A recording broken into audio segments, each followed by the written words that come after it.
අද දිනත් තිමිරිගස්සෑය ජනතාව පාරට ඇවිත් තියෙනවා අරගලයට වසරයි. අරගලේ ඒ වැඩපිළිවෙල අපි දන්නවා ජූලි 9 වෙනිදාට වසරයි අදට.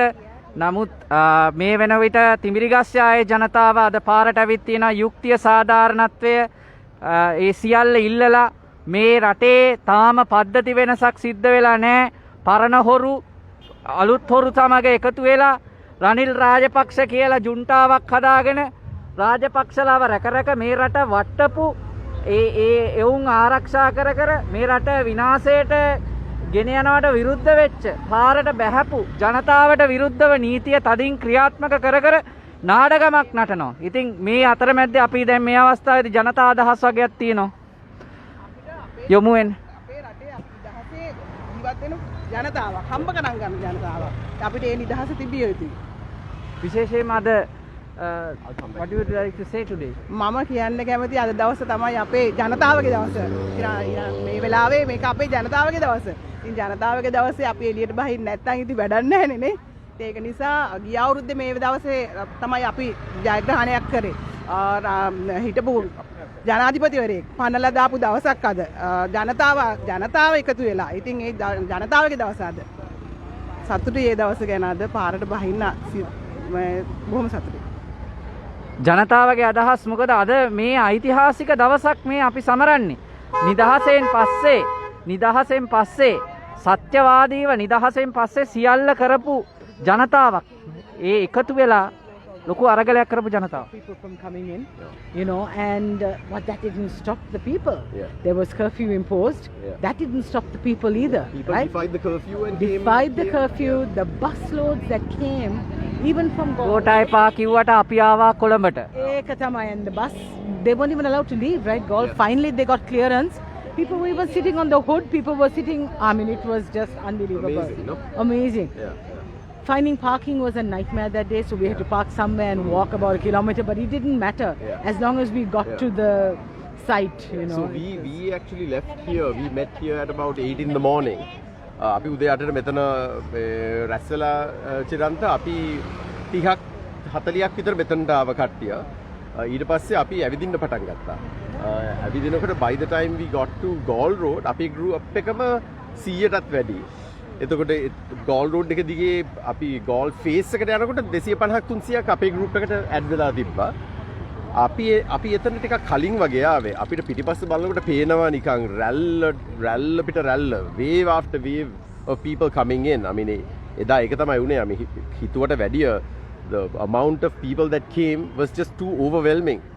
දැන් ටිකට ඉස්සෙල්ලා මම BBC එකට කතා කරා. BBC Radio World Service එකට කතා කරා. ඒගොල්ලෝ මගේ පළවෙනි අහුවේ ප්‍රශ්නේ මම මේ බිල්ඩින් එකක් ඉන්වේඩ් කරාද කියලා. මම කිව්වා එහෙම කවුරුත් ඉන්වේඩ් කිසි දෙයක් ඉන්වේඩ් කරේ නැහැ. උනේ ඉතින් අර ආපු ජන ගඟ එතනින් නවත්ත ගන්න බෑ. මොකද මේ ඒ අර ප්‍රෙෂර් එක රයිට් පිට කට්ටිය එනවනේ. එතකොට සිකියුරිටි කට්ටිය තනිකර ඕවර්වෙල්ම් වුණා. ඉතින් ඒකයි එදා උනේ. ඊට පස්සේ ඒ රැල්ල කෙලින්ම ඉතින් බිල්ඩින් ඇතුළට ඔක්කොම ගියා. මොකද මම නම් හිතන්නේ ලක්ෂ 8ක් ලක්ෂ 10ක්වත් ඊට වැඩි. එතන in but I don't think anybody wanted to be anywhere else except somehow get to GGG that day.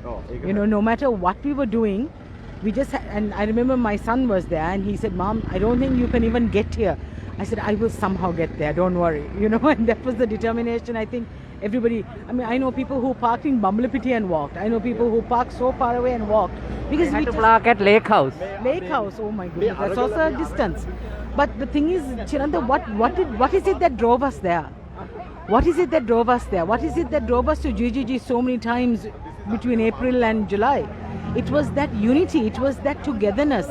It was that one voice, you know, that one people. Like my teacher says, one country, one people. That's what we were, the Aragalaya. July 9th, we were one country, one people. You know, we were all there with one common goal, one common focus. And I think today is just testament because it's 1 year on. Our demands at that time were system change. We wanted a new political culture. We haven't really seen anything 1 year later. You know, we have a new president who we had a lot of hope with. We haven't really seen anything. We managed to get rid of the cabinet. We managed to get rid of the prime minister, the finance minister. They all resigned, Chiranta. They're all back in parliament now, which is really, really sad. The same. Yeah, I'm so rich, you know, the NGOs are paying us. PK 35යි 56යි වාහනේ. පොඩ්ඩක් අමාරුවක් තියෙන එක්කෙනෙක් ගියා මේ ළඟ. That's okay, Chiranta. Everybody thinks we're being funded by the NGOs. You know, how I wish we were. You know, we are here giving our time, leaving our jobs, leaving our homes, leaving our loved ones. Why? The camaraderie, the atmosphere here is just tangible. Today, the positive vibe is just, I just can't describe it. It's just wonderful. And I think we've been meeting here at GGY for over a year now. Since This is day 201. Today is day 201. We used to meet here every day up until July 9th. And then it became twice a week. And now we've cut back to once a week here. And then on Wednesdays, we have a roundtable discussion, trying to find solutions for our country. Yeah, we are here to protest, but at the same time, we need to take it a step further, right? We're discussing, we're trying to see what we can do to help, right? Because I think that's our next step as citizens in this country, is that we need to take the next step now. We've asked, we've demanded, we're not getting what we want. So we need to now try to make that change ourselves. If not for us, who's going to do it, Chiranta, right? Alone, we can do so much, but together, we can achieve a lot, just like we did last July 9th. And that's why I'm here today, to celebrate that wonderful day. විශේෂයෙන්ම අද දැන් අරගලයට වසරයි. අපි දැන් මතක තියාගන්න ඕනේ අරගලය තුල ජාතිවාදයට ආගම්වාදයට විශාල විරෝධයක් ආවා. හැබැයි අද වෙන විට රනිල් රාජපක්ෂගේ තියෙන ඉන්න නීති අධ්‍යක්ෂක රවීන්ද්‍ර මනෝජ් ගමගේ කෙනෙක් නීති අධ්‍යක්ෂක කෙනෙක් හැටියට ඉන්නවා රවීන්ද්‍ර මනෝජ් ගමගේ. එතකොට විශේෂ ඒකකයක බාරව ඉන්නවා ජනාධිපතිවරයාගේ රනිල් රාජපක්ෂගේ ඉන්නවා සුගීශ්වර බණ්ඩාර අර ජාතිවාදී ගෝඨාභය රාජපක්ෂගේ පුද්ගලික ලේකම්. මේ අය ළඟ තියාගෙන මේ අය දැන් තාම හිතනවාද මේ රනිල් හිතනවාද මේ විදියට යන්න පුළුවන් කියලා. ජාතිවාදයට විරුද්ධව ආපු ජනරැල්ල හොරු තක්කඩි මංකොල්ලකාරයෝ කුඩුකාරයෝ කිය මේ ජාතිවාදී හැත්තට විරුද්ධව ආපු ජනරැල්ල මේ රට එක්සේසත් කරමින් මේ රටේ දූෂණයට විරුද්ධව ආපු ජනරැල්ල හොරු තක්කඩි මංකොල්ලකාරයෝ ස්ත්‍රී දූෂකයෝ කුඩුකාරයෝ කියගෙන යන මේ රාජපක්ෂලා රනිල් රාජපක්ෂලා ඒගොල්ලෝ ජාතිවාදී හැත්ත ළඟ තියාගෙන උන්ට පඩි ගෙවනවා. රවීන්ද්‍ර මනෝජ් ගමගේ සුගීශ්වර බණ්ඩාර රනිල් යටතේ පඩි ගන්නවද නැද්ද කියන්න බලන්න.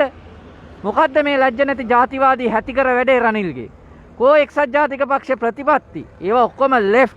ඉතින් අරගලයට වසරයි අද ජූලි 9 හැබැයි ඒ වෙනස කරන්න ගිය ජනතාව අද පොලිසි උසාවි ගාන යනවා. අද ඒ උන්ට විරුද්ධව නීතිය ක්‍රියාත්මක හැබැයි රට මංකොල්ල කාපුවන්ට විරුද්ධව නීතියකෝ.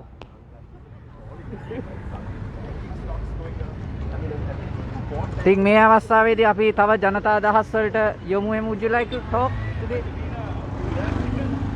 Would you like to say something? Would you like to say something? Yeah, I want to say that we expected justice under the leadership of our President Ranil, but what we see is that the world in Sri Lanka is crumbling around us, and there is more violence and more of everything that is nasty, including Racism. Yes, racism and ugly stuff happening even in the economy, and more people are getting poorer rather than being looked after and trying to, you know, they can't get any help to uplift themselves. I really feel very sad looking at it and didn't expect such situation. From Ranil. Yes. Ranil ගැන බලාපොරොත්තු තියපුවා ගොඩාක් ජනතාවක් හිටියා. රනිල් මේක ගොඩදායි කියලා හිටපු ජනතාවක් හිටියා. ඉතින් ක්‍රිස් රනිල් ගොඩ දානවා කෙසේ වෙතත් රනිල්ගේ පේරෝල් එකේ අර ඉන්නවා රවීන්ද්‍ර මනෝජ් ගමගේයි සුගීශ්වර බණ්ඩාර මේ ජාතිවාදී හැතිකරේ රනිල් ළඟ තියාගෙන අපි ජූලි 9 අද අපි මේ පුරවැසි නැගිටීම සමරන දවසේ අපි මතක් කරන්න ඕනේ රනිල්ට. මෙයා බය නැතුව ලැජ්ජ නැතුව පෙනි ජාතිවාදීන් එක්ක ආයේ ගේම් එක යනවා හැටි බලන්නකෝ රනිල්ගේ. මොකද හිතන්නේ? අපි හිතන්නේ මම නම් හිතන්නේ චිරන්ත ජනාධිපති වෙන්න කලින් හිටපු රනිල්ුයි ජනාධිපති වුණාට පස්සේ ඉන්න රනිල් දෙන්නේ. ඒ ජනාධිපති වුණාට පස්සේ ඉන්න රනිල් එයා හොඳට ඉගෙනගෙන තියෙනවා. එයා දන්නවා මිනිස්සු වැඩ ඡන්ද දෙන්නේ නැහැ. එයා දන්නවා කාටද ඡන්ද දෙන්නේ රාජපක්ෂලට. කලින් නම් දුන්නේ ඒගොල්ලන්ටනේ. ඒගොල්ලෝ මොකද්ද කරන්නේ? අන්න ඒ මාර්ගේ තමයි මමත් යන්නේ කියලා රනිල් මං හිතන්නේ හිතාගෙන තියෙනවා. ඒකයි මේ ජාතිවාදී ප්‍රශ්න ඔක්කොම ආපහු වෙන්නේ. කඳු උඩ පන්සල් හදන ප්‍රශ්න ඒ වගේ ඔක්කොම දැන් ආපහු උඩට එනවනේ මේ ප්‍රශ්න ටික. ආගම්වාදය. ඉතින් මං හිතන්නේ රනිලුත් ඒවා එහෙමම යන්න දෙනවා. එයා දන්නවා ඕවා තමයි අර මොකද්ද? ඉඩම් ප්‍රශ්න මොකද්ද? උතුරු නැගෙනහිර අපි දැක්කනේ වෙන ප්‍රශ්න. ආපහු පන්සල් හදන්න පටන්ගෙන ඒ පැතිවල ඕවා ඔක්කොම ප්‍රශ්න ඇති කරනවා. ඉතින් මේ වගේ ප්‍රශ්න දැන් රටේ ජනාධිපති මේව දකින්න එපා. එයා මේ එක කොටසක ජනාධිපති නෙමෙයිනේ. එයා මුළු ශ්‍රී ලාංකිකයන්ගේ ජනාධිපති. මිලියන 22ක ජනාධිපති. ඉතින් ඒවා දකින්න නැතුව අර මතකද අර මේ එයාගේ මාමත් කරේ ඔයගේ වැඩක්නේ 83 මේ රට ගිනි තියනකොට මේ ජේ.ආර්. ජයවර්ධන කියලා තියෙනවා දෙමළ කට්ටියට ෆයිට් එකක් ඕනනම් අපි ඒක දෙන්නම් කියලා. ඉතින් එයාගේ ඔය if the Tamils want to fight we'll give it to them.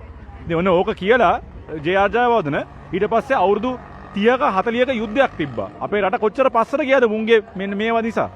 ඊට යාපනයේ මං හිතන්නේ ඔය යුද්ධේ වැඩි වෙන්න ප්‍රධාන හේතුවක් තමයි යාපනයේ පුස්තකාලය.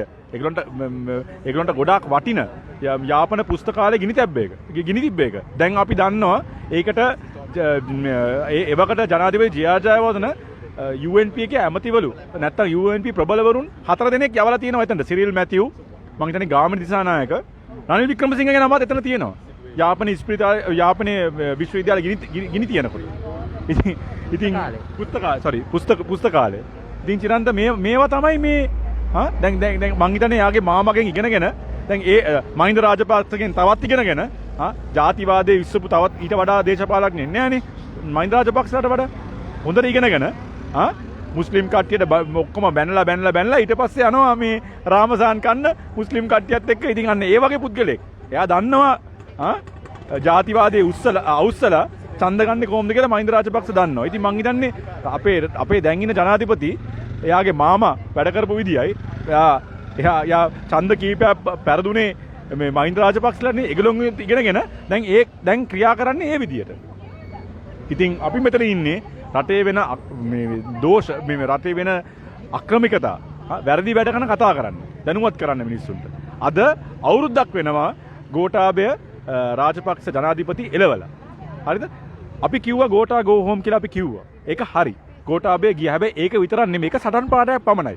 අපිට system change and accountability කියන්නේ වගවීමක් සැබෑ පද්ධති වෙනසක් අපි ඉල්ලුවා. ඒක වෙලා නැහැ. ගෝඨාභය වෙනුවට රනිල් ඇවිල්ලා තාවම හොරු 134 දෙනෙක් තාම එයා වෙනුවෙන් පෙනී එයාව මේ පොට්ටුවේ විශේෂයෙන් පොට්ටුවේ කට්ටිය 134ක් මේ රනිල්ව ජනාධිපති කරලා දැන් තියෙන රනිල් රාජපක්ෂ ආණ්ඩුවක්. ඉතින් අපි දැක්ක මේ ළඟදිම විහිළුවට හේතුවක් තමයි රට බංකොලොත් වීමට හේතුව හොයන්න කමිටියක් පත් කළා තියෙනවා. කවුද ඒ කමිටියේ ඉන්නේ? මේ මහින්දානන්ද අලුත්ගම කියලා. ඉතින් ඇත්තටම අපිට නම් සාගරකාරියවස ඉතින් ඔය දැන් මොළ 7ක් තියෙන බැසිල්ගේ දකුණු අතනේ ඔය සාගරකාසිවසන් කියන්නේ. දැන් බැසිල් රාජපක්ෂලා එමන ප්‍රධාන වාක්‍ය උත්තන්නේ.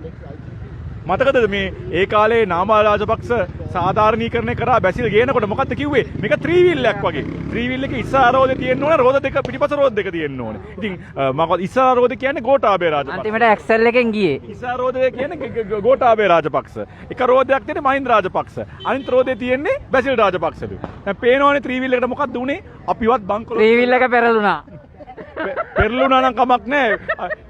අපිවත් කෑවා ඒකෙන්. පෙරලිලා ඒ මැරුණා නම් කමකුත් නැහැ. අපිවත් විනාශ කරා. ඉතින් ඒක තමයි කියන තත්ත්වය. අපි දිගින් දිගටම කියන්නේ අද අවුරුද්දක් වෙනවා ඒ සිදුවීම වෙලා. අද අපේ 201 වෙනි දවස. අපි මෙතන පටන් ගත්තේ අප්‍රේල් 7. හරිද? දවස් 201ක් අපි මෙතන ඉන්නවා. අප්‍රේල් 7 ඉඳන්. අප්‍රේල් 7 ඉඳන් අපි හැම ඉරිදායි බදාදායි හම්බ වෙනවා. ඉරිදා 6 ඉඳන් 7 වෙනකන් මෙතන අපි ඉන්නේ මේ රනිල්ට විරුද්ධවත් මෙයාට විරුද්ධවත් මෙයා වෙනුවෙන්වත් එහෙම නෙමෙයි. අපිට ඕනේ අපි මේ පුරවැසියන්. හරිද? රටට ආදරය කරන පුරවැසියන්. අපි ඉල්ලන්නේ සැබෑ පද්ධති වෙනසක් වගවීමක්. අපිට පේනවා අවුරුද්දක් රනිල් ජනාධිපති වෙලා දැන් අවුරුද්දක් වෙන්න ළඟයි. ඒවා තාම වෙලා නැහැ. එක උදාහරණයක් මම දෙන්නම්. රනිල් මේ පන්සලෙන් එළියට එනකොට පත් වෙලා පිටරට ජර්නලිස්ට් කෙනෙක් එයාගෙන් ඇහුවා ඔයා රාජපක්ෂලගේ යාළුවෙක් නේද? එයා කිව්වන් I am no friend of the Rajapaksas කියලා. මම රාජපක්ෂලගේ යාළුවෙක් නෙමෙයි. හැබැයි එදා ඉඳන් එයා වැඩ කළ තියෙන විදිය බැලුවාම අපිට පේනවා එයා රාජපක්ෂගේ හොඳම යාළුවෙක්. අර මං ඉඳන් හිරුනික එකපාරක් කිව්වා ඥාති සහෝදරයෙක්ද දන්නෙත් නැහැ කියලා. එච්චරම රාජපක්ෂලව මේ ආරක්ෂා කරනවා. රනිල් වික්‍රමසිංහම කිව්වා එයා දැන් අපි මේ පල්ලියේ ඉස්සරහන ඉන්නේ. ඉතින් ඒකනේ මට මතක් වුණේ. රනිල් වික්‍රමසිංහ කිව්වා පාස්කු ප්‍රහාරේ මේ සුලමුල හොයන්න එයා ස්කොට්ලන්ඩ් යාඩ් එකෙන් ගේනවා කියලා කිව්වා. ජනාධිපති දැන් එයාගේ අර නියෝජ්‍ය අධ්‍යක්ෂ කෙනෙක් මේ කාඩිනල් එකට සම්බන්ධයි කියනවා අන්නන්න. නෑ ඉතින් දැන් මේමයි අපි ඊළඟ දැන් රනිල් ජනාධිපති ඇවිල්ලා කියනවා ස්කොට්ලන්ඩ් යාඩ් එකෙන් ගේනවා කියලා. ගෙනාව වෙන්න බැරිද? නෑ ඉතින් අපි ඉල්ලන්නේ කෝ? ඉතින් ඒ ඉල්ලන එක වැරදිද? ඒ ඉල්ලනකොට අපි NGO කාර්යය වෙනවද? ඒකද දැන් අපි දකින්න සමහර අය කියන කතා. හරිද? අපි මේ ඉල්ලන්නේ රනිල් වික්‍රමසිංහ ජනාධිපතිමයි ඇවිල්ලා කිව්වේ. මේ මොකද්ද පාස්කු ප්‍රහාරයේ අගමුල හොයන්න ස්කොට්ලන්ඩ් යාඩ් එකෙන් ගියනවා කියලා. අපි නම් මයි රනිල්ගේ වයිෆ් මෛත්‍රී බෝඩ් අල්ලන් ඉනකොට එයාට ඩොලර් කීයක් ලැබුණාද දන්නේ නැහැ නේද? ඒකනේ මං කිව්වේ චිරන්ත ජනාධිපති වෙන්න කලින් හිටපු රනිල්ලුයි ජනාධිපති වුණාට පස්සේ රනිල් දෙකොල්ලා. ජනාධිපති වෙන්න කලින් මෙන්න මේවා හොඳයි. හරිද? මේවා හොඳයි. අද විශාල කණ්ඩායමක් අද ඇවිල්ලා තියෙනවා. ඔව්. ඉතින් මේවා එතකොට හොඳයි. එයා ජනාධිපති වුණාට පස්සේ අපි ඔක්කොමලා ඉන්නේ. අපි ඔක්කොම මොකද්ද? කුඩ්ඩෝ. හරිද? එයාගේ පුස්තකාලේ ගිනි තිබ්බ කට්ටිය. මේ අපි ඔක්කොමලා පැන්නලු මේ ජනාධිපති මාලිගාවට. එතන දින වටනා බඩු හොරකම් කරපු මිනිස්සු. එහෙම තමයි කියන්නේ. එයා ජනාධිපති වෙනකන් ඒ කට්ටිය ඔක්කොම පාවිච්චි කරා. ඉතින් මේකයි අපි කියන්නේ ජනාධිපතිට මිනිස්සු ඉල්ලන්නේ. ඇතර මිනිස්සු දැන් ඉල්ලන්නේ ඡන්දයක්. හරිද? රයිට්? ඡන්දයක් ඉල්ලන්නේ. ඒක ඉතින් එයා මුදල් ඇමති. මුදල් ඇමති හැටියට ඇවිල්ලා සල්ලි නැහැ කියලා ඡන්දයක් තියන සල්ලි නැහැ කියලා කියන එක එයා ලැජ්ජ වෙන්න ඕනේ. හරිනම්. හරිද? මොකටද මුදල් ඇමති එහෙමල? ඒ දැන් අවුරුද්දක් වෙලා හරි දැන් මං රට දැන් හොඳ තත්ත්වයක තියෙනවලු. IMF එකෙත් සල්ලි ගෙනල්ලා. ඉතින් මොකද බිලියන ඩොලර් හම්බුණාද ණය දැන්? ඒත් සල්ලි නැහැ ඡන්දේ තියන. ඡන්දේ තියන සල්ලි නැහැ. හැබැයි ඇමතිලා පත් කරන්න සල්ලි තියෙනවා. මේ කමිසම අර කමිසම පත් කරන්න සල්ලි තියෙනවා. ඇමතිලාට ප්‍රතිලාභ වැඩිපුර දෙන්න තියෙන සල්ලි තියෙනවා. ඉතින් මේක අපිට තේරෙනවා චිරන්ත ඒගොල්ලන් දන්නවා ඒගොල්ලන් ඡන්ද හම්බ වෙන්නේ නැහැ. ඒක නිසා මිනිසුන්ගේ අයිතිය පුළුවන් තරමක් පස්සට දාන එක තමයි මේගොල්ලන් කරන්නේ. ඉතින් අපි දිගින් දිගටම මෙතන ඉන්නවා. දිගින් දිගටම සැබෑ වෙනසක් වෙනකන් අපි කතා කරනවා. බොහොම ස්තුතියි. යුක්තිය ඉල්ලලා මොවුන් පාරේට එනවා ඉන්නවා එදත් හිටියා අදත් ඉන්නවා මේක මේ අලුතෙන් රනිල් ආවට පස්සේ ඇති වෙච්ච දෙයක් නෙමේ. එදා ගෝටා ගෝ හෝම් කියපු ජනතාවම එදා ගෝටා අයින් වෙලා මේ රට වෙනස් විය යුතුයි කියපු ජනතාවම ඒ ඉල්ලීම වසරක් ගිහිල්ලා අදත් කරනවා. ඉතින් පාලකයින් අහනවා සමරක් ජාත්‍යන්තරයෙන් අහනවා කෝගොල්ලෝගේ විරෝධතා මේ තියෙන විරෝධතා මේ තියෙන මිනිස්සු සමරක් වෙලාට රැකියා හින්දා වැඩ කටයුතු හින්දා එදා තෙල් පෝලිං හින්දා වගේ ගෙදරට වෙලා ඉන්න වුණා වගේ නෙමෙයි දැන් අද රස්සා කරන ගමනොත් පුළුවන් වෙලාවට වුන් වෙනවා. Would you like to say something? මොන හරි කියන්න කැමතිද? අවුරුද්දක් සමරන අද දින මම බොහොම ආඩම්බර වෙනවා මම මෙම අරගලේ මුලින් ඉඳලම හිටපු කෙනෙක් හැටියට. මේ ඇත්තටම කියනවා නම් මේ සියලුම පක්ෂ අපි අතර ලොකු විරුද්ධතාවයක් ඇති කරන්න හැදුවේ ආගම් ભેදවලින්. ආගම් ભેද ಜಾති ભેදත් එක ආගම් ભેදත් කරා. නමුත් ඒ ඔක්කොම පරදවලා අද වගේ එදින මේ ලංකාවේ හැම පැත්තකින්ම ජනතාව එක්රොක් වුණා. ඒ ගැන අපි කවුරුත් ආඩම්බර වෙන්න ඕනේ. ඒ වගේම මේ මොනවාද පක්ෂවල ඉන්න නායකයෝ බය වෙන්න ඕනේ. මොකද ඒ හින්දා තමයි ඒගොල්ලෝ ඔක්කොම එකතු වුනේ. දැන් ඒගොල්ලෝ ඔක්කොම හොරනඩේ ඔක්කොම එකතු වෙලා රනිල් රාජපක්ෂ. ඒ වුණාට ඒගොල්ලෝ දැනගන්න ඕනේ මේ එකතු වෙච්ච එකතුවිල්ල නැවත ඒගොල්ලන්ට වෙන් කරන්න බෑ. මේ පක්ෂ ભેද මේ ආගම් ભેද ಜಾති ભેද කවදාකවත් දැන් ආයිමත් ඒක වෙන් කර ඒකට ඒගොල්ලන්ට ඇතුල් වෙන්න බෑ. ඉතින් ඇති කරන්නත් බෑ. ඒගොල්ලන්ට මේක මේ කොහොමත් අපි කවුරුත් දැන් ඒක තේරුම් අරන් ඉන්නේ. ඒකින්දා තව දුරටත් දැන් කෝ රනිල් රාජපක්ෂ ආවා කියලා මිනිස්සුන්ට සහනයක් තියෙනවද? සහනයක් නැහැ. බොහෝ දෙනා ඒගොල්ලන්ට කන්නවත් මේ මුදල් නැහැ ඒගොල්ලෝ හම්බ කරාට. ඒකින්දා මිනිස්සු ඉන්නේ තාම මේ ආර්ථික වර්ධනය ඍණ වේ අගයක. එහෙමයි. ඒ වගේම සිත් අමනාපයකින් ඉන්නේ. දරුවන්ට කන්න දෙන්නේ නැති වෙනකොට කවුද සන්තෝෂයෙන් ඉන්නේ? කවුරුත් නැහැ. රනිල් සතුටින්. රනිල්ට තේරෙන්නේ නැහනේ. ඒගොල්ලෝ තොත්ත බබ්බු. රනිල් විතරක් නෙමෙයි. හැමෝම පක්ෂවල වල ඉන්න හැමෝම ඒගොල්ලන්ට තේරෙන්නේ නැහැ. ඒගොල්ලෝ හැමදාම හිතන්නේ අනිත් එක ඒගොල්ලන්ට ලැබෙන ආරංචි මාර්ගත් බොරු ඒවනේ ඒගොල්ලෝ කියන්නේ. ඒකයි අනිත් එක. අනිත් මේ වැදගත්ම එක ඒගොල්ලෝ දන්නේ නැහැ. ඒගොල්ලන්ට එන ආරංචි මාර්ග ඔක්කොම කියන්නේ සර් හැමදේම සරුයි. ඔක්කොමලා සතුටින් ඉන්නේ කියලා. ඒකයි මෙතන තියෙන ප්‍රශ්නය. ඉතින් විශේෂයෙන්ම කියන්න ඕනේ එදා ලංකාවේ ජනතාව පමණක් නෙමෙයි පිටරටින් ආපු මතක් කරන්න ඕනේ මේ අවස්ථාවේදී කේලා ෆ්‍රේසර් අපිත් එක්ක හිටගත්තා. අපි වෙනුවෙන් හඬ නැගුවා. අයට අද රටෙන් පිට වෙන්න සිද්ධ වෙලා අය වෙනුවෙන් අයට යුක්තියක් ඉටු කරගන්න බැරි තත්ත්වයකට ඇති වෙලා තියෙනවා. එදා මේ රටේ දුප්පත් අසරණ මිනිස්සුන්ගේ වේදනාව දැකලා මනුෂ්‍යත්වයේ නාමයෙන් මනුස්සකම තුලින් ආපු කේලා ෆ්‍රේසර් වගේ විදේශිකින් ඒ දවස්වල රනිල් කිව්වා බෝඩ් අල්ලන් ඉන්න. ඒගොල්ලොන්ට විදේශිකින්ට ඇවිල්ලා මේ බෝඩ් අල්ලන් ඉන්න පුළුවන් කිව්වා. හැබැයි රනිල් රාජපක්ෂගේ ආණ්ඩුවේදී කේලා ෆ්‍රේසර්ව පිටවහල් කරන්න, යාගේ වීසා කැන්සල් කරන්න කටයුතු කරන උද්ඝෝෂණයකට සම්බන්ධ වෙලා රජයේ අපකීර්තියට පත් වෙන ආකාරයෙන් අදහස් පළ කරා කියලා. මොන වල විශ්වාස විලිලැජ්ජ නැති වැඩක්ද මේ රටේ? මානවයාට, මානවකමට, මනුස්සකමට කරන අපහාසයක් රනිල්ලේ කරේ. කේලා ෆ්‍රේසර් කියන්නේ ඉංගලන්ත මේ ස්කොට්ලන්ඩ් ජාතික කාන්තාවක්. හැබැයි ස්කොට්ලන්ඩ් යාඩ් වලින් පොලිසිය ගේනවා කෙසේ වෙතත් අන්තිමේදී කේලා ෆ්‍රේසර් වගේ අයට රටෙත් ඉන්න බැරි තත්ත්වයක් තමයි ඇති කරේ. අද මතක තියාගන්න ඕනේ ඉතිහාසයේ පුරාවටම වීර පුරන් අප්පුලා මේ රටේ අරගල කරලා දිනලා අවසානයේදී සුද්දගේ අරයාගේ මෙයාගේ වෙඩිපහරට ලක් වෙලා මැරුණා.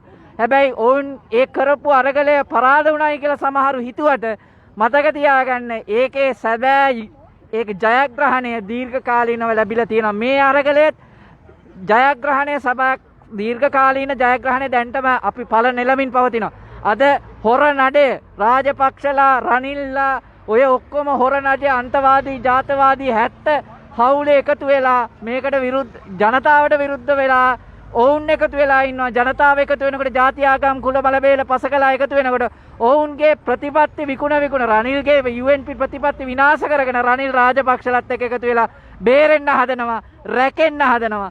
ඉතින් හැබැයි මතක තියාගන්න රනිලෝ ඔය ඔක්කොම මතක තියාගන්න ඔය ඔක්කොම తాවකාලිකයි. ජනතා පරමාධිපත්‍ය බලවත් ජනතාවගේ කීමට හුම්කම් දීලා ඒ වෙනස කරන්න Taman කටයුතු කරනවද නැද්ද? නැත්නම් ඔයත් රාජපක්ෂලාට අත්‍යච්ච ඉරණමට ලක් වෙනවද නැද්ද කියන එක කතිලෙන් ඒ ඉරණම අත් කරගන්නවද නැද්ද කියන එක ඔයාට බාරයි. ඒ හින්දා ඔය නාට්‍ය ඇති අපි ඉල්ලන්නේ ඔය ජාතිවාදී 70 රවීන්ද්‍ර මනෝජ් ගමගේ සුගීශ්වර බණ්ඩාරව ලං කරගෙන නටන නාටකම වහම නවත්තන්න. හරිද? ඒකට ඒ වැඩපිළිවෙලට අපි විරුද්ධයි. මොකද ජාතිවාදී 70ට සාෆිගේ සිද්ධිය කෝටි ගණන් මෙහෙම තියෙනවා කියලා බොරු කියපු රවීන්ද්‍ර මනෝජ් ගමගේ කොහොමද ජනාධිපතික නීති අධ්‍යක්ෂක වුණේ? මොකද්ද මේ විහිළුව රනිල් කරන? ලැජ්ජයි හලෝ. හැබැයි කට්ටිය කියන අපි UNP කියලා. මොන හරි කියන්න කැමතිද අංකල්? මේ මම මේ පල්ලියේ දැන් අවුරුදු 31ක් සේවය කරනවා කියලා දැකලා ඇති. මම කියන්නේ මේ රජය අන්තිම ක්‍රෝඩාවක් ගෙනියන්නේ සිරාවට. දැන් මාව දැන් දන්නේ මම හිරියදායි දන්නේ නැහැ. හරිද? මමත් ආණ්ඩුවේ වැඩ කරපු එක්කෙනෙක්. මම මේ වගේ ආණ්ඩුවක් දැකලා නැහැ. වංචාව දූෂණය ගෙනියන මිනිස්සු අයින් කළම දාන්න ඕනේ. මට තේරෙනවා මේ යන විදිය. මටත් ජීවත් වෙන්න අමාරුයි. හරිද? මම යන්නේ අමාරුවෙන් යන්නේ. මම මේ යන මෙතන එන පල්ලියට මම වන්දනා කරනවා. කවදාකවත් ඇස්සරලා මේ ඉන්න මිනිස්සුන් එළියට දාන්න කියලා. එදෙන අපි යන විදිය අමාරුයි. මම ඇත්තට කියනවා. කවදාකවත් මම මේ වගේ කතා කරලා නැහැ. මට සිංහලත් එච්චර මේ වෙන්නේ නැහැ. මම ඉංග්‍රීසියෙන් තමයි වැඩි කතා කරන්නේ. එහෙනම් මගේ සිංහල හොඳයිද? හොඳයි. නිකන් මම කියන්නේ මම ඉගෙන ගත්තේ සිංහලෙන්. මම සෙන්ට් පීටර්ස් එකේ ඉගෙන ගත්තේ. ඒ කාලේ මම හිතන්නේ ඉංග්‍රීසි වලට තමයි ප්‍රයොරිටි එක තිබුණේ. තිබේ ඕන්න හරි. හැබැයි මම විභාගේ පාස් කරලා මම මේ වගේ මම හොඳ ට්‍රේනින් ගිහලා තියෙන්නේ මේ හමුදාවට මේ ආමි ට්‍රේනින් ගිහලා තියෙනවා පොලිස් ට්‍රේනින් ගිහලා තියෙනවා. මම සිටි ට්‍රැෆික් එකේ කෝස් කරලා දිනවා. ඒ වුණාට මම මේ වගේ ආණ්ඩුව දැකලා නෑ කවදාවත්. තන් ඔක්කොම බඩු වැඩි මිල වැඩි. අපිට දැන් මේ කීල්සකට ගියාම අපිට බඩු ගන්න බෑ. අමාරුයි. මම හොඳට දැකලා දිනවා. සෑහෙන ජීවත් වෙන්න අමාරුයි. අපිට බඩු ගත්තොත් බිල් ගෙවන්න සල්ලි නැහැ. සල්ලි නැහැ. ඇයි? කරන්ට් බිල ඒ පැත්තෙන් වැඩි. වතුර බිල වැඩි. ටෙලිෆෝන් වැඩි බිල්. අපි කොහොමද මේ ජීවත් වෙන්නේ? දැන් ඒ පඩිය ගෙවුවම අපිට මුකුත් නැහැ බඩු ගන්න. අපි අතින්. ඉස්සර බඩු තිබුණ නැහැ. දැන් බඩු තියනවා බඩු ගන්න සල්ලි නැහැ. සල්ලි නැහැ. අපි තමයි හොඳටම කළේ. දැන් කුකුල පිටරටින් ගේනවා. අර කුකුල බිත්තර පිටරටින් ගේනවනේ. දැන් මොනවාද ඒක මම එදා ගන්න ගියාම 650යි පෙට්ටියක්. 650 eggs 650යි දැන්. ඉස්සෙල්ලා අඩුවට තිබ්බ බිත්තර ටික. දැන් කොහොම ජීවත් වෙන්න පුළුවන්ද අප්පා? මම දන්නේ මම වැඩිය කතා කරන්නේ නැහැ. මම මේ දන්නේ විදියට. හැබැයි මේ ආණ්ඩුව නම් හරි කවදාකවත් ඉස්සරහට ගෙනියන්න බෑ. රනිල් කරන්නේ නෑදෑයෝ ගෙන්නලා යාගේ සීට් එක ඒකරන දීලා තමයි ගෙනියන්න හදන්නේ. හැබැයි අපි නම් දාන්නේ නැහැ ඡන්දවල කාටවත්. අපි දාන්නේ කෙලිම මං එක මිනිස්සෙක්ම වන්දනා කරන්නේ කවුද දන්නවද? පක්ෂපාතීව නෑ. ප්‍රේමදාස මහත්තයා තමයි මට රස්සාව දුන්නේ පිටරට. මම ඒක කවදාකවත් අමතක නැහැ. ගියත් නුන මම එලිවිටර් ෆ්ලැට් එකේ ඉන්නේ. ඒ තමයි මං ආරක්ෂා කරලා ඉන්නේ යාගේ නම. වෙන කාටවත් මං කතා කරන්නේ නැහැ. thank you. ඉතින් ජනතාවගේ අදහස් මේ ආකාරයෙන් ඉදිරිපත් වෙනවා. මොකද මිනිස්සුන්ගේ ප්‍රශ්න එහෙම්මමයි. කොහොමද ජීවන වියදම එහෙම ජීවන වියදම නෙමෙයි. කොහොමද මේ වෙලාවේ ඕගොල්ලොන්ගේ ජීවන තත්ත්වය ඕගොල්ලෝ සතුටින්ද ජීවත් වෙන්නේ? අවුරුද්දකට පස්සේ ඕගොල්ලොන්ගේ ජීවිත සතුටුද එදාට වඩා? මොනේ සතුටු වෙන්න අපිට මොනවද දින්නේ අපිට සතුටු වෙන්න. එන්න දුකක් මිසක සතුටක් නැහැ අපිට. මේ කියන්නේ බලන්න ගම අද කන්නේ මොන එට කන්නේ මොන මිනිස්සුද කල්පනා කරනවා. එතකොට මේ බඩු ගන්න ගියාම පිස්සු වැදෙනවා අපිට. මේ ඔක්කොම ජීවන විහිද මේක ඩබල් ඩිබල් ගහනවා මේගොල්ලෝ.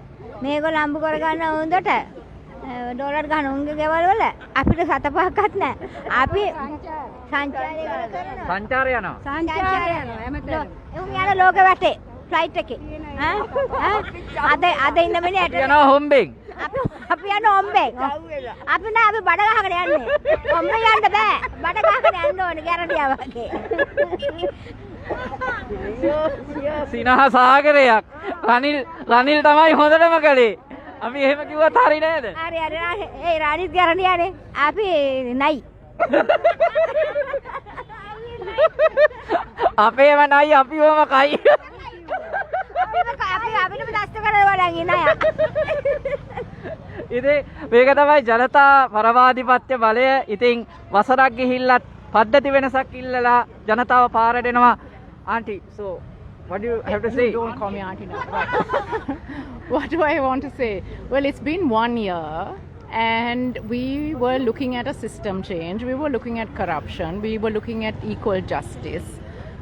We were looking at saving this country for the future generations.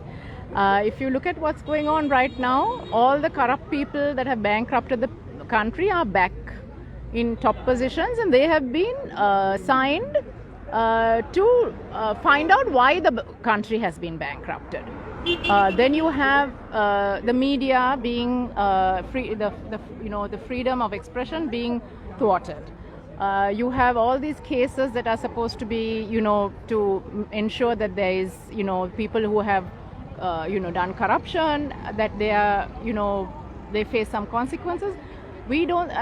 Has anyone who has been, caught with any kind of crime, especially to do with economic crimes, has anyone actually been, have they faced consequences? We don't see that. Instead, they have been rewarded. And the sad part is all these people who, have stood up bravely To fight corruption, to even get rid of Gotha, to say we want a better country, either they have been forced to exile. So most of the young people have gone because they have been persecuted, or they have, they are in the process of leaving, or they have gone quiet because they are so scared. The kind of charges that they have been, been subjected to, some of them are so frivolous when the huge crimes of corruption, of theft. We at GGY, we actually expose the whole that garlic and all these economic crimes that happen at Satasa with all the details. I mean, if you want to prosecute someone, it's on a platter, but no one's even talking about it. And then on the other hand, you see what's going on in our hospitals. There is no medicine, people are dying. Children are dying of either bad medication, because obviously there is no proper systems now. There is this emergency procurement.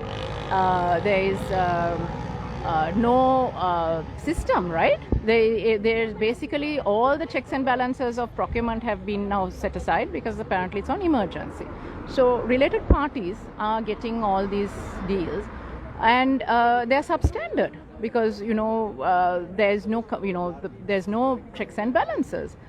So I think a lot of what we were fighting for is still on the table, and I think the fact that we're losing these professionals, 1 million of them have left last year, applied to leave last year, means that our doctors, our engineers, our nurses, lawyers, accountants, chefs, in the hotel industry, we are losing the best of our personnel, and without that, there is no business to run, right? How do you run a business without people? AI is a long way to go, and still there is a need for someone to manage.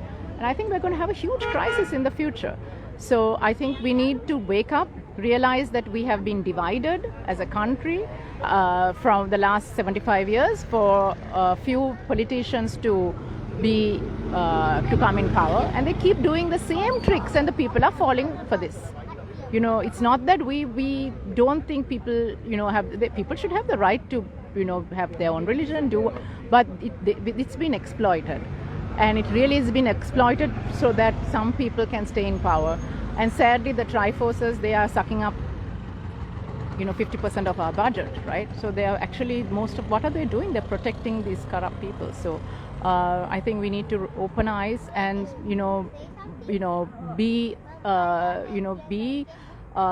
do our duty and at least ask for justice, and we'll continue to do so. Thank you.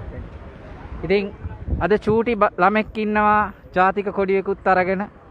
මේ අයගේ අනාගතය වෙනුවෙන් තමයි අපි මේ හැමෝම පාරට එන්නේ. මේ අයගේ අනාගතය අපි වෙනස් කරන්න ඕනේ.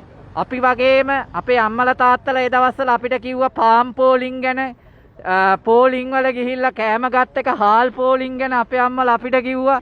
ඊට පස්සේ අපි ගිහිල්ලා තෙල් පෝලිං වල හිටියා, පාම් පෝලිං වල අපිත් හිටියා. ඉදිරි දරු පරපුරටත් මේ චූටි ළමයා වගේ මේ පොඩි ළමයා වගේ අය ආය මේ අයවත් පෝලිං වල ආය තෙල් පෝලිං වල අර පෝලිං වල මේ පෝලිං වල තියනවද නැද්ද කියන එක තීරණය කරන්නේ මේ අපි. ඉතින් මේ අවස්ථාවේදී මේ પરම්පරාව නිවැරදි තීරණයක් අරගෙන මේක මේ යන මාර්ගය වැරදි කියලා පැහැදිලිව ඉදිරිපත් වෙලා ඒක වැරදි කියලා කියන්න ඉදිරිපත් වෙලා තියෙනවා. මොකද මේ යන මාර්ගේ මේ රටට යන්න බෑ. එදා පාම් පෝලිං වගේ අපේ අම්මලගේ කාලේ පාම් පෝලිං වගේ දැන් ආයේ පෝලිං වල අපිට ඉන්න උනා වගේ අපේ ළමයිටත් ඒ විදිහට ඉන්න තත්වයකට කවුරුත් කැමති නැහැ. එහෙනම් මේ පද්ධතිය වෙනස් විය යුතුයි, මේ ක්‍රමවේදය වෙනස් විය යුතුයි. ශ්‍රී ලංකාව ලස්සන රටක්, දියුණු රටක්, අපි හැමෝටම ආසාවෙන් ආදරෙන් ජීවත් වෙන්න පුළුවන් රටක් විය යුතුයි. ඒ හින්දා අපි කියනවා කරුණාකරලා නීතිය ඒ රැකවරණයේ නීතිය ක්‍රමවේදය ආරක්ෂා වෙන්න ඕනේ. නීති ආධිපත්‍ය ආරක්ෂා වෙන්න ඕනේ. අපේ රට ලස්සන රටක් වෙන්නට ඕනේ. Would you like to say something today? Auntie, what do you like to say? I have been talking. Why don't you ask him to say? You know who he is? No. He's on a live. I'm live. No, Chaturanga. NPP. No, you ask him to speak. You know Chaturanga? NPP.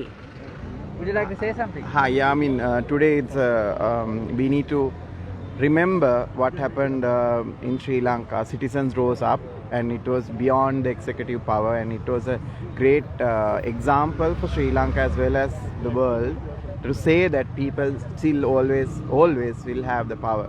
So we kind of transfer the power through vote, but if the rulers does not follow our mandate, it's right of the people to call it back. I think even there's no legal provision. I think in a democratic manner, in a civilized manner, Sri Lankans show to the world that it's possible. I think that's why we need to remember 9th of July every year. And it should go into our history books, and our children should be reading about it and how people got organized even without a political party that's been led.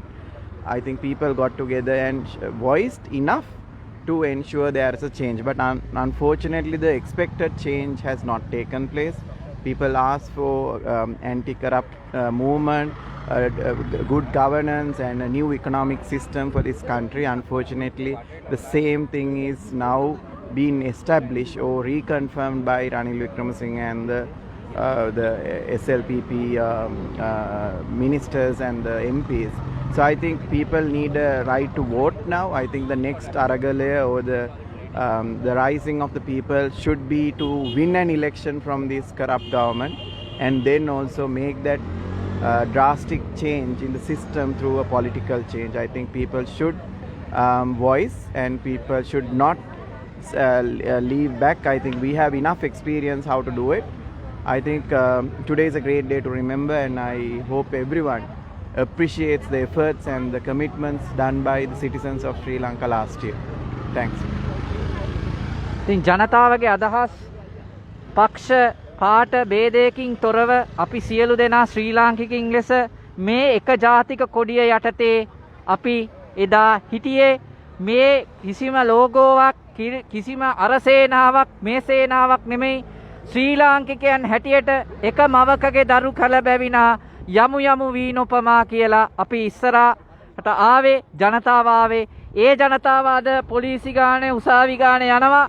අද මේ රට බංකොල්ල කාපුවුන් මොන්ටෙලෝ Prado වල Pajero වල යනවා. හැබැයි මේක මේ විදියට දිගටම යන්නේ නැහැ. ඒක හොඳට මතක තියාගන්න. කර්මය කුසල් අකුසල්, දේව බලය කර්මය කුසල් අකුසල් කියන්නේ සත්‍යයක්. ඒවා පරිසම් දෙනවාමයි. ඒ හින්දා ලෑස්ති වෙන්න, ඒවට මූණ දෙන්න. පාලකයෝ හිටියත් ලෝකේ හිට්ලර්ලා හිතුවා හිට්ලර්ලා තමයි බලවත් කියලා. ජපානයේ හිතුවා ඒගොල්ලෝ ලෝකෙම අල්ලයි කියලා. ඉංගලන්තේ හිතුවා ඒගොල්ලෝ ලෝකෙම අල්ලයි කියලා. අන්තිමේදී අල්ලපු ඇති ලෝකයක් නෑ. ජනතාව හැමදාම දින්නා. ජනතාවගේ අයිතීන් තමන් ආරක්ෂා කරගත්තා. දැන් ජනතාව එකතු වෙනකොට අපි හැමෝම ජාති ආගම් කුල මල ભેදයකින් තොර හැමෝම එකතු වෙනකොට අර හොර නඩේ දැන් එකතු වෙලා තියෙනවා. ඉතින් එහෙමනම් තිමිරිගස්සේ අරගලෙන් අපි සමු ගන්නවා. දැන් ජාතික ගීය ගායනා වෙනවා. නමෝ නමෝ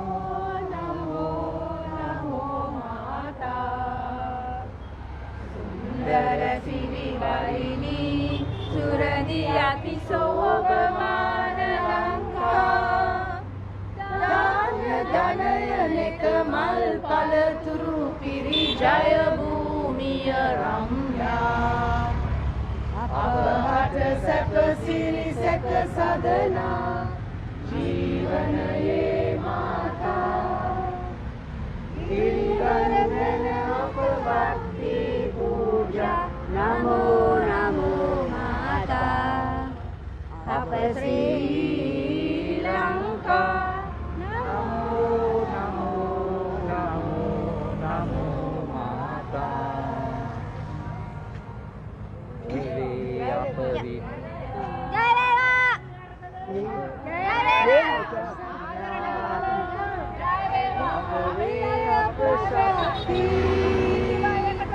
අපහට තුල භක්ති ඔබ අප ආලෝකේ අපගේ අනුප්‍රාණේ ඔබ අද ජීවනයේ අප මුක්තිය ඔබ වේ නව ජීවන දෙමිනේ නිදින අප පුබුදු කරන් මාතා ඥාන විවිධ වඩවමින රැගෙන යමු මැන ජය භූමි කරා එක මවකගේ දරු කැල බැවිනා යමු යමු වී නොපමා ප්‍රේම වඩා සෙම බේද දුරලතා නමෝ නමෝ මාතා අප ශ්‍රී ලංකා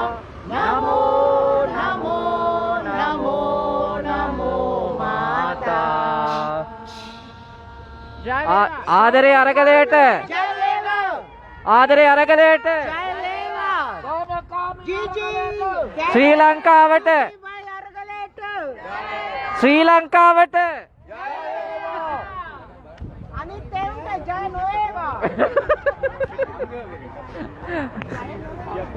හොරු රටට බංග වේවා. ඔබටත් පුළුවන් ඉරිදා දින මෙම ස්ථානයට සම්බන්ධ වෙන්න හැම ඉරිදා දිනකම සවස 6ත් 7ත් අතර ඔබටත් සම්බන්ධ වෙන්න පුළුවන්. මේ අරගල ඉදිරියට යනවා. බදාදා දින අපේ ඩිස්කෂන් එකටත් තියෙනවා. ඉතින් සියලු දෙනාට කියනවා සම්බන්ධ වෙන්න, එකතු වෙන්න, ලස්සන ශ්‍රී ලංකාවක් කරා අපි යමු. බොහොම ස්තුතියි සියලු දෙනාට.